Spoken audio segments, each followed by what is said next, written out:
e amém. Meus amados, esse é o momento onde nós nos dedicamos à palavra do Senhor, à meditação nessa santa e bendita palavra, onde buscamos o pão de Deus para a nossa existência e para o nosso coração. E o tema para esta manhã é: Tua é a glória. Eu quero convidar você a ler a Bíblia Sagrada no Evangelho de Mateus, o capítulo 6. E o tema o versículo da nossa análise é apenas o versículo 13. Mas como estamos finalizando esse tempo de reflexão sobre a oração modelo, nós vamos ler a partir do versículo 9 e depois fixaremos os nossos olhos e atenção no versículo 13, a segunda cláusula do versículo 13. Versículo 9, então, diz o seguinte, a palavra do Senhor: Portanto, orareis deste modo: Pai nosso que estás nos céus, santificado seja o teu nome. Venha o teu reino e seja feita a sua vontade, assim na terra como no céu. O pão nosso de cada dia nos dai hoje. Perdoai as nossas ofensas, assim como nós perdoamos a quem nos tem ofendidos. E não nos deixeis cair em tentação, mas livra-nos do mal,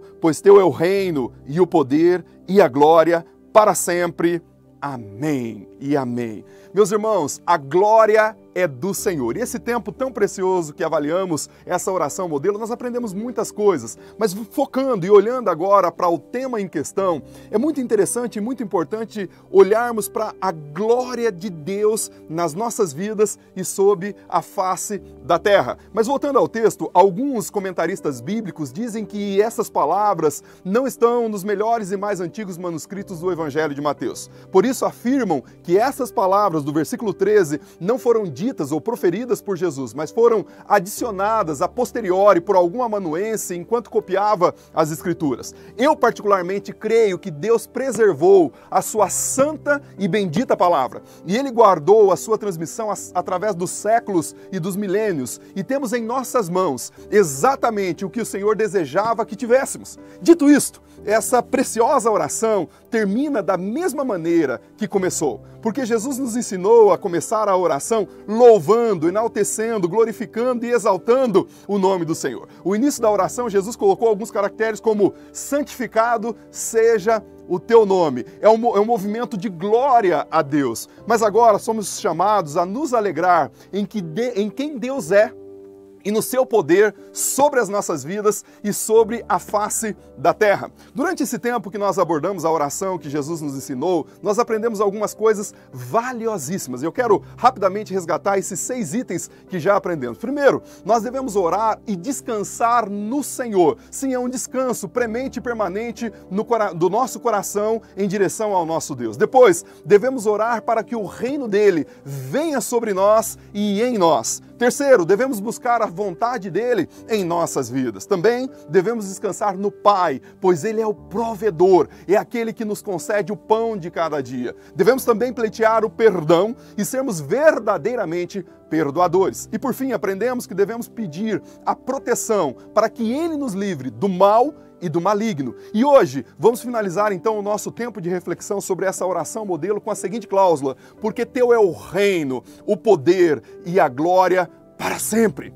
Meus queridos irmãos, nós vivemos num mundo cheio de problemas e é um consolo servir a um Deus que é digno de todo louvor, de toda honra e de toda glória. Por isso podemos nos alegrar, pois servimos um Deus poderoso, um Deus superior a tudo e todos. E a primeira coisa que nós devemos nos alegrar é que Deus tem a preeminência em todas as coisas. A cláusula que acabamos de ler no versículo 13 diz: porque teu é o reino. E aqui nós vemos um Deus soberano. E quando dizemos que Deus é soberano, estamos dizendo que Ele é independente de tudo e todos e tem poder irrestrito e total. Quer dizer que Deus está acima de tudo, Ele é superno, Ele é superior. Mas ao olharmos para o mundo esta manhã, você pode avaliar e pode parecer que Satanás e as forças do mal estão no comando. E de fato, o que vemos é um reino físico e visível, um reino imanente, dominado por homens caídos e por uma criatura chamada Satanás, o diabo, como o apóstolo Paulo diz em 2 Coríntios capítulo 4, versículo 4,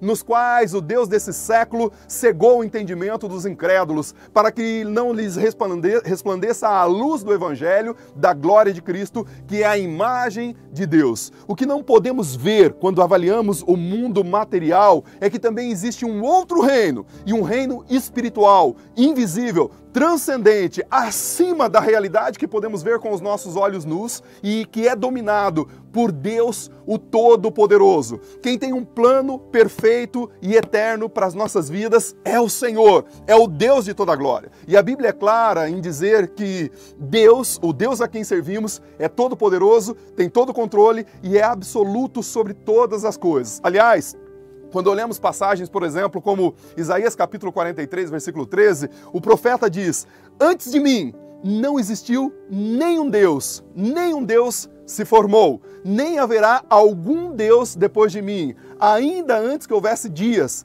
eu sou, e não há quem possa livrar alguém das minhas mãos. Agindo eu, quem impedirá? Também o profeta Isaías, no capítulo 46, no versículo 10 e 11, diz: desde o princípio anuncio o que há de acontecer, e desde a antiguidade revelo as coisas que ainda não sucederam. Eu digo, o meu conselho permanecerá em pé, e farei toda a minha vontade. Eu disse e também o cumprirei, fiz este plano e também executarei. Em Romanos capítulo 11, versículo 33 ao 36, o apóstolo Paulo, fazendo uma incursão lá no livro do profeta Isaías, no capítulo 40, ele fala o seguinte: ó profundidade das riquezas, tanto da sabedoria quanto da ciência de Deus, quão insondáveis são os seus juízos, quão inescrutáveis são os seus caminhos, porque quem o compreendeu, quem compreendeu a mente do Senhor, ou quem foi o seu conselheiro, ou quem lhe deu primeiro a ele, para que lhe seja recompensado? Porque dele, por ele e para ele são todas as coisas, para a glória e eternamente.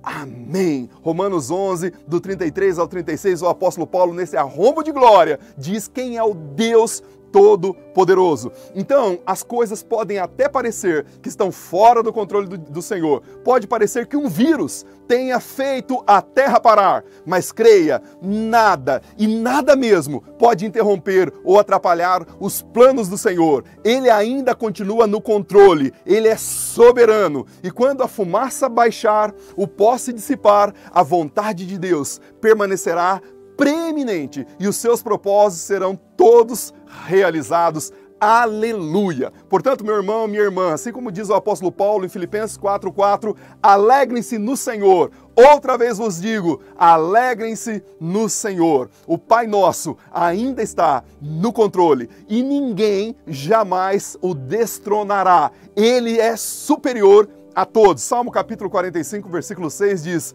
o teu trono, ó Deus, é trono perpétuo. O cetro do teu reino é cetro de equidade, é cetro para toda a eternidade. Amados irmãos, confiamos nesse Deus que é soberano, que é superior, que é abençoador do seu povo. Mas, irmãos, precisamos lembrar que quando Jesus ensinou essa oração aos seus discípulos, César era o imperador de Roma. Ele era o Quírios, pois o seu poder literalmente governava o mundo. Então, imagine Jesus ensinando aos seus discípulos uma oração que clama para um rei ou para um rei que é superior ao reino de César. O Império Romano, por exemplo, nessa época, se estendia das Ilhas Britânicas por todo o Mediterrâneo e chegava até a Índia. César tinha o poder sobre todos os homens, sobre todas as mulheres, sobre as crianças de todo o mundo conhecido. Era uma época em que César governava o mundo com toda a sua realeza, com um governo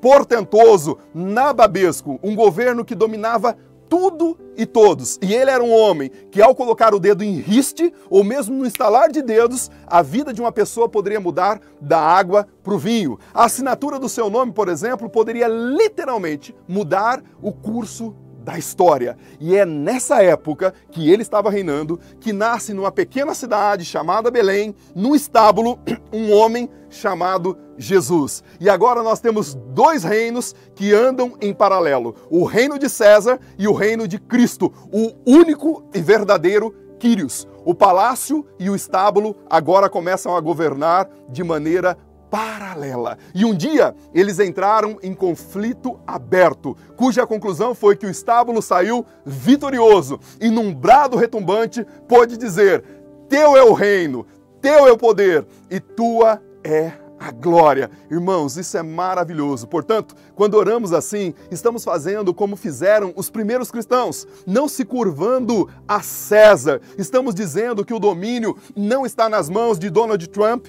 não está nas mãos de Jin Yanzhang, não está nas mãos de Angela Merkel ou de Boris Johnson, ou mesmo Emmanuel Macron, ou mesmo Jair Messias Bolsonaro, ou qualquer outro. E aqui eu não estou querendo colocar sob júdice a autoridade de nenhum desses líderes, mas o que eu estou querendo dizer é que o governo superior ao universo está nas mãos do Senhor, o nosso Deus, o Todo-Poderoso. E nós estamos olhando para um Deus que podemos dizer, sim, o seu reino é superior ao reino de César. Então, não deixe que um mundo perdido, cínico, lhe diga que Deus está fora do controle. Ele ainda continua no seu trono. O trono dele é trono de eternidade em eternidade. Um dia, o anúncio virá da glória do Senhor. Apocalipse capítulo 11, versículo 15 ao 17 diz o seguinte: e o sétimo anjo tocou a trombeta, e houve no céu grandes vozes que diziam: os reinos do mundo vieram a ser do nosso Senhor e do seu Cristo, e ele reinará para todo sempre. E os 24 anciãos que estavam assentados em seu trono diante de Deus prostraram-se sobre os seus rostos e adoraram a Deus, dizendo: graças te damos, Senhor Deus Todo-Poderoso, que és, que eras e que há de vir, e que tomaste o teu grande poder e reinastes para sempre. Irmãos, nós ouviremos isso no dia do Senhor. O que será revelado também lá na frente já está revelado no coração do seu povo hoje. Por isso, podemos crer num Deus que é dono do reino e reina para sempre. Mas ele não é só soberano, ele é supremo. Sim, o nosso Deus é supremo, o nosso Senhor governa tudo nesta manhã, porque ele tem direito de fazê-lo. Veja, quando um homem foi criado e colocado no Jardim do Éden, ele recebeu o domínio sobre este mundo. Capítulo 1, do versículo 26 ao 28 de Gênesis vai dizer isso. Mas quando o homem pecou, ele abandonou esse domínio. E agora Satanás é o Deus desse século, como diz o texto de 2 Coríntios 4:4, que já fizemos referência. Quando Jesus Cristo veio a este mundo, ele morreu na cruz e ressuscitou dentre os mortos. Ele redimiu tudo o que o primeiro Adão havia perdido. Ele pagou o preço e despojou Satanás dos seus sonhos de governar o universo. Portanto, o nosso Deus, e não Satanás, é o Senhor supremo do universo. Assim, somente Ele merece a nossa adoração, o nosso amor, a nossa devoção e a nossa verdadeira fidelidade. Deste modo, quando fazemos essa oração, reconhecemos a sua supremacia e a nossa sujeição a Ele como um Senhor soberano das nossas vidas. Estamos reconhecendo que Ele é o Rei e nós somos seus servos. Isso implica que nós somos dele e somente dele, meus amados e queridos irmãos. No entanto, ainda usamos palavras como meu, minha, para descrever o que afirmamos possuir. É interessante quando nós dizemos que nós somos dele e ainda continuamos usando palavras como essa. Por exemplo, meu dinheiro, meu trabalho, minha vida, minha casa, minha família, minha igreja, meu isto, meu aquilo, meu. Meu querido e minha querida, saiba de uma coisa, que o Senhor nos ajude a lembrar que tudo o que temos, tudo o que somos, é devido à sua bondade e graça, a bondade e graça do nosso glorioso Rei. 1 Coríntios capítulo 15, versículo 10, o apóstolo Paulo diz: mas pela graça de Deus, sou o que sou. Eu só sou o que sou porque Deus graciosamente assim permitiu. Portanto, quando oramos, precisamos nos humilhar na presença dele, reconhecendo com alegria a sua supremacia em nossas vidas. Desta maneira, visto que o nosso Senhor controla o reino, ele tem autoridade para conceder os nossos pedidos, quando o fazemos humildemente na presença do Senhor. E essa é a razão pela qual devemos nos alegrar no Senhor. Mas nós podemos também nos alegrar no Senhor pelo seu poder. Sim, poder ilimitado. A cláusula continua: pois teu é o reino, soberania e é o poder. O poder de Deus, irmãos, é incomensurável. Sim, não há possibilidade de medir. Porque quando nós pensamos naquilo que é mensurável, nós estamos colocando em escalas, mas o poder de Deus não pode ser classificado. Nós já vimos, por exemplo, que Ele é soberano e que está no controle. Agora, nessa parte, nós vamos ver que somos instruídos a nos alegrarmos pelo fato de o poder dele ser irrestrito. Irmãos, nós não servimos a um Deus anêmico, parco ou desidratado. Nós servimos a um Deus que tem poder e habilidade para governar toda a história da sua vida, a história da minha vida e a história do universo. Ele pode fazer qualquer coisa que queira, pois possui novamente, eu estou repetindo, todo o poder. Permita-me compartilhar alguns versículos bíblicos que mostram esse poderio do Senhor. Jó capítulo 42, versículo 2 diz: eu sei que tudo podes e que nenhum dos seus planos podem ser frustrados. Isaías capítulo 40, versículo 12 ao 15 diz o seguinte: quem na concha da sua mão mediu as águas e tomou as medidas dos céus nos palmos? Quem recolheu o pó da terra na terça parte de uma vasilha e pesou os montes e as colinas numa balança? Eis que as nações são consideradas por ele como um pingo que cai fora do balde e como um grão do pó na balança.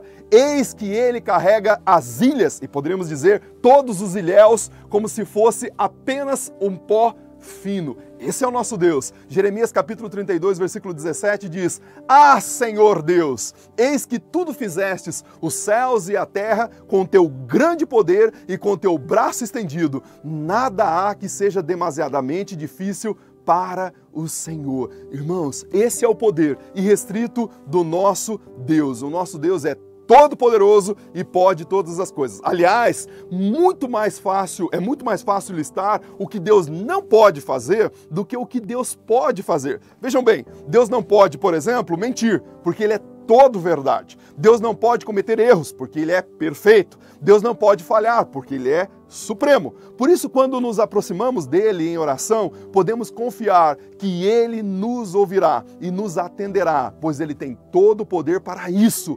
Aleluia! E precisamos, sim, nos alegrar e dar aleluias ao Senhor, porque Ele tem todo o poder. Mas esse poder também é um poder eterno. Ele não muda. O texto nos assegura que todas essas coisas, o seu reino, o seu poder, a sua glória, são para sempre. Aqui está contido outro grande atributo do nosso Deus, a sua imutabilidade. Deus é imutável. Essa palavra significa incapaz de mudar. É o que ele vai dizer em Malaquias capítulo 3, versículo 6. Eu sou o Senhor teu Deus que não mudo. Também em Hebreus capítulo 13, versículo 8 diz: Jesus Cristo é o mesmo ontem, hoje e para sempre. O seu poder é o mesmo hoje e para todo sempre.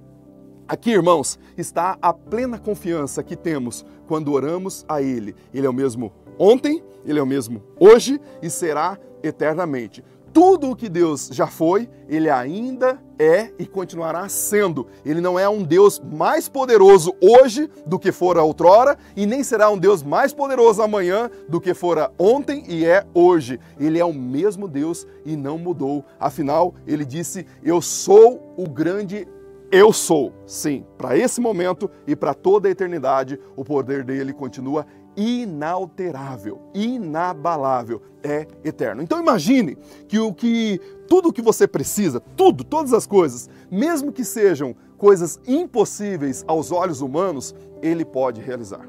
Visto que o nosso Deus, meu irmão, minha irmã, tem todo o poder, Ele tem a capacidade de atender às suas necessidades, as mais prementes e talvez as mais simples, mas Ele tem a capacidade de te atender nesse momento e nesta manhã, para a honra e a glória dEle. Terceiro e último lugar, nós podemos nos alegrar em sua personalidade. E a última frase dessa cláusula do versículo 13 é: sua é a glória. Sim, Ele merece e tem a glória sozinho.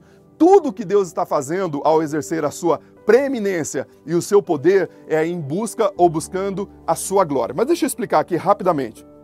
O nosso Deus não é um Deus carente cósmico, que está assentado no seu alto sublime trono, buscando a adoração dos seus servos e ao mesmo tempo buscando glória para si. Não, na verdade, o elemento da glória de Deus é o conjunto de todos os seus atributos. Por isso, ele tem toda a glória e não divide a glória dele com ninguém. Salmo capítulo 8, versículo 1 diz: Ó Senhor, nosso Deus, quão excelente é o teu nome em toda a terra, pois colocaste a tua glória acima dos céus. Ele faz tudo o que faz para ser honrado por sua criatura e faz tudo o que faz para atrair diante dele os homens em adoração. E ele faz o que faz para que o seu nome seja exaltado, glorificado e enaltecido. Só ele é glorioso, só ele merece a glória. Meus irmãos, isso precisa ficar fixado no meu e no seu coração, porque muitas vezes nós queremos acumular glórias para nós mesmos. É o sentimento teomânico, o sentimento, o desejo de querer ser como Deus,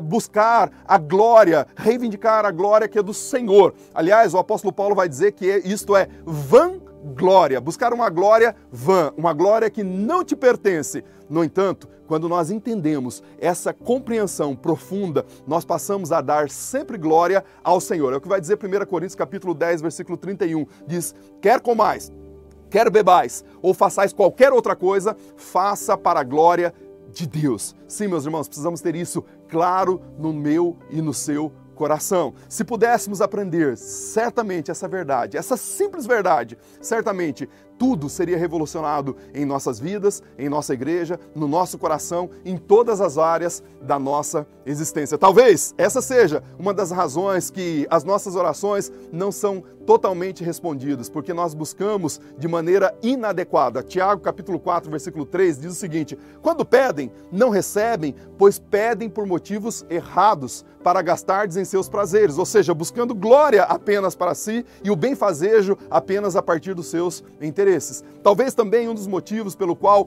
o grande avivamento não venha no nosso meio seja porque procuramos apenas, ou não apenas para a glória de Deus, mas para atender qualquer outro interesse que seja escuso. Porque qualquer interesse, ainda que seja nobilíssimo do ponto de vista humano, é escuso se não for para glorificar e exaltar o nome do nosso Deus. O nosso Deus não compartilha a sua glória com nenhum outro, nenhum outro. Êxodo capítulo 34, versículo 14 vai dizer isso, e Isaías 42, versículo 8 diz o seguinte: ele dizendo: eu sou o Senhor, esse é o meu nome, não darei a outro a minha glória e nem a imagens o meu louvor. Por isso, meus irmãos, precisamos orar nutrindo em nossos corações os motivos corretos e almejando a glória de Deus. Assim poderemos ter certeza que as nossas orações serão respondidas. Ele quer mudar as nossas vidas, mudar os nossos lares, mudar a nossa igreja, mudar o mundo, mas só fará quando somente Ele receber a glória para isso. Portanto, podemos nos alegrar com um Deus que tem a capacidade, a autoridade e o desejo de ouvir e responder às nossas orações, as orações dos seus filhos. Louvado seja o nome dele. Sua glória nunca desaparecerá, mas permanecerá para sempre. E aqueles que conhecem, ele vai compartilhar, aliás, aqueles que conhecem a Deus, vai compartilhar da sua glória. João capítulo 17, versículo 24 diz: Pai, quero que aqueles que tu me destes, que estão comigo, que estejam comigo, onde eu irei, e vejam a minha glória, a glória que me destes. Meus irmãos, aqui está um item poderoso. Sim, Ele é quem determina quem desfrutará da glória com Ele. Essa é uma grande promessa da qual podemos nos alegrar. Mas deixa eu dizer uma coisa, só aqueles que tiveram um encontro real com Jesus, que o receberam como único e suficiente Salvador, terão permissão para entrar em sua casa e contemplar a sua glória. A glória descrita lá em João capítulo 14, versículo 6. Só aqueles que tiveram um encontro real com Jesus Cristo. Atos capítulo 4, versículo 12, eu gosto muito desse texto. Ele diz: em nenhum outro há salvação, pois debaixo do céu não há nenhum outro nome dado entre os homens pelo qual devamos ser salvos. Só Ele. Ele é o único mediador. Não há outra medianeira, não há outro mediador, não há outro conector entre os homens e Deus. É só Jesus Cristo e Ele vai nos levar a conectar a Ele com glória, a glória do Pai. Pergunta para você: você está salvo?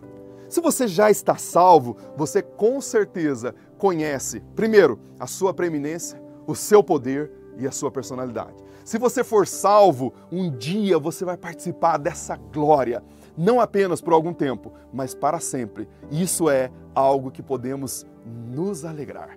Meu querido, eu quero finalizar essa reflexão com você hoje pela manhã dizendo o seguinte, esta grande oração modelo termina com a palavra amém. Sim, teu é o reino, tua é a glória, teu é o poder para todo sempre. Amém. O que significa a palavra amém? Muitos de nós usamos de maneira inadvertida, não tendo a real compreensão dessa palavra. Mas a palavra amém é encontrada pelo menos 25 vezes no Antigo Testamento.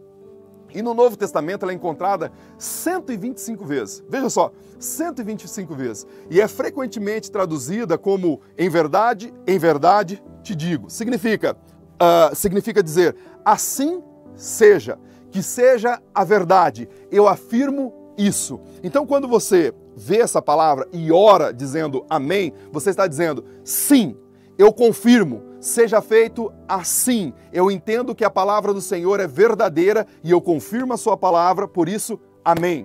Assim seja. É o que Jesus está ensinando para nós. E é também o que o apóstolo Paulo disse lá em 2 Coríntios, capítulo 1, versículo 20. Ele diz o seguinte, porque todas as promessas de Deus têm nele o sim. Por isso, também por meio dele, diz amém, para a glória de Deus, por meio de nós. Isso significa que as promessas de Deus são verdades em Cristo. Então, quando fazemos essa oração, guarde isso, quando fazemos essa oração final, seria o equivalente a dizer, teu é o reino, tua é a glória, sim, é verdade, isso mesmo, isso é uma verdade inalterável, assim seja, amém e amém. Portanto, ao concluirmos a nossa reflexão na oração modelo, somos lembrados de que o Deus a quem oramos é o Rei dos Reis, o Senhor dos Senhores e totalmente adorável e glorioso. Além das palavras, ele é impalavrável no sentido de que nós não temos palavras para glorificar e exaltar o teu santo e bendito nome. Isso deve nos dar motivos para nos alegrarmos. Mesmo quando vivemos num mundo corrompido, conspurcado pelo pecado e pelo mal, nós ainda temos no que nos alegrarmos. Nós nos alegramos no Senhor. Devemos nos alegrar e nos regozijar no Senhor. Essa oração nos leva a essa direção. É sobre isso, se alegrar na preeminência, no poder e na personalidade do nosso Pai Celestial. Devemos nos alegrar, porque tudo o que é dele também é nosso, porque somos dele. Romanos capítulo 8, versículo 17 diz, e se somos filhos, somos também herdeiros, herdeiros de Deus e co-herdeiros com Cristo, com quem sofreu com ele, também com ele sejamos glorificados. Oremos juntos. Seu é o reino, seu é o poder, sua é a glória, para sempre. Amém e amém. Que essa oração que nós aprendemos durante essas 7 reflexões façam nos pensar naquilo que é a dimensão do nosso coração à medida que vamos passando por cada uma dessas cláusulas. A oração modelo não é um método, não é uma receita de bolo. A oração modelo, ela tem a ver com caracteres que precisamos sim colocarmos diante de Deus à medida que vamos orando e crescendo na presença do Senhor. A expectativa do meu coração é que você faça bom uso daquilo que aprendemos durante todo esse tempo, em nome de Jesus. Nós ainda vamos orar levando uma palavra de oração ao Senhor e em seguida vamos voltar fazendo a oração final. Deus te abençoe em nome